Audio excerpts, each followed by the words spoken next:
बाशकीनाथ में पीड़ित दुकानदार से मिले युवा नेता धीरज कुमार। कहा, दुकानदारों को मिले उचित मुआवजा।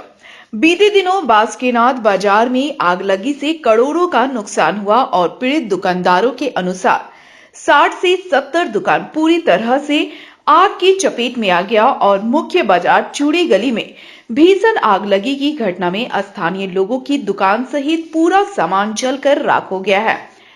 पीड़ित दुकानदारों से मिलने जरमुंडी के युवा नेता धीरज कुमार पहुंचे और दुकानदारों की समस्या को सुना और प्रशासन से जांच कर मदद पहुंचाने की बात की।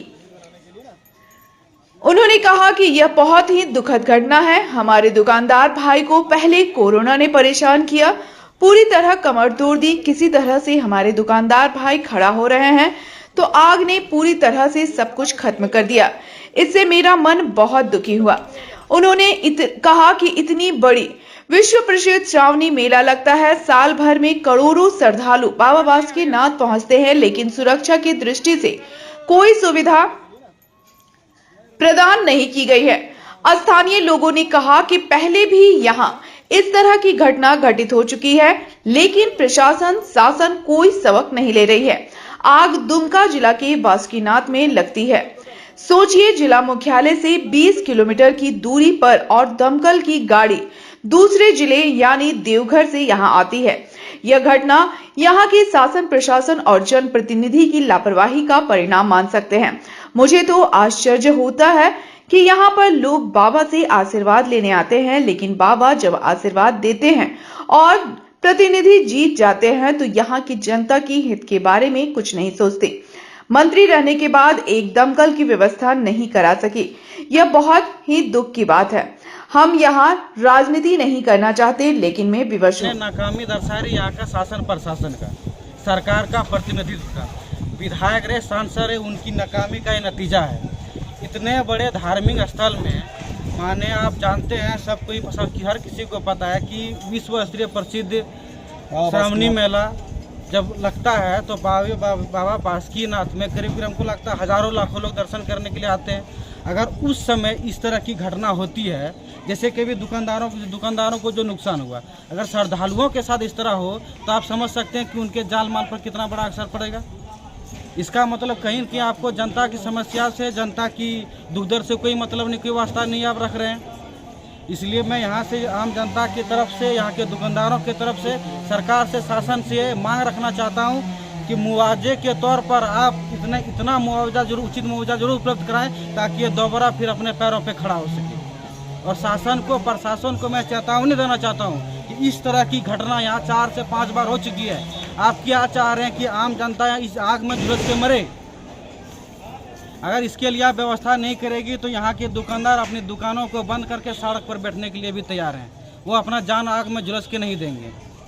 धन्यवाद। कितने दुकानदारों से आपकी वार्ता हुई? तो सब इतना आसपास देखे सब इनके दुकानदार ही है, सबसे बातचीत हुई हमसे, सब बहुत हताश है। तो इसको लेकर आपका क्या संज्ञान लिया जाएगा? क्योंकि अधिकारी को तो आप देंगे, अल्टीमेटम देंगे, ठीक है, लेकिन आप इनके साथ कैसे खड़ा होंगे? इनके साथ खड़ा, इनके लिए आवाज उठाएंगे। ये किसी एक आदमी को सुधारने का मतलब मेरा क्षमता से बाहर है, और कोई भी एक आदमी इस व्यवस्था को नहीं सुधार सकता है। हम इनके साथ अगर खड़ा है, कल आप खड़ा है, कोई दूसरा खड़ा है, अगर सब मिलके कहीं की आवाज़ उठाएं तो प्रशासन रहे, शासन रहे, सरकार रहे, इसके ऊपर मुताबिक इस बात को उठाना ही होगा और उसके लिए वो काम करेगी। तब नाम बता देंगे? जी, मेरा नाम धीरज कुमार यादव, जरमुंडी विधानसभा से भावी प्रत्याशी, और यहाँ आम जनता से मुलाकात हुई। इस दुखद घटना में उन्हें सहारा, आश्वासन और उनके साथ खड़े रहने का मैं वादा करने आया हूँ। इस बार आप चुनाव भी लड़ रहे हैं, किन किन मुद्दों में आप चुनाव लड़ेंगे? क्या क्या मुद्दा रहेगा? मुद्दा तो यहाँ आम जनता, इस तरह की इस बड़ी घटना हुई, इसको साइड में अगर हम कहीं की देखें, और पहले भी इस तरह बहुत से मुद्दे हैं।